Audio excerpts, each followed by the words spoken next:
All right, we're going to look at another feature called the history brush. So the history brush allows me to paint uh, chronologically into my document. So here we have this photograph, and what I'm going to do, first of all, is I'm going to open up the history palette. So I'm going to go to Window and choose History.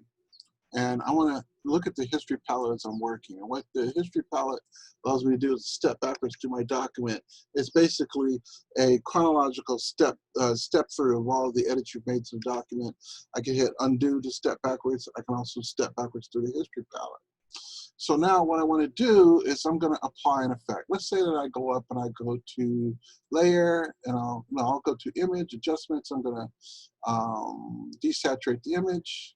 And then I'm also going to go up to filter and blur, and I'm going to blur the image, click OK. So now what I've done is I've applied a number of edits to the image, and I'm going to go over to the history brush. So the history brush is the one that looks like a little brush with a little arrow bending back, and what I'm going to be able to do is paint chronologically into another history state. So I'm going to select the history state, put this little chip right here into the history state I want to paint back into. So I'm painting back into the initial snapshot of the image with the history brush. So I make that brush nice and big with the right bracket key.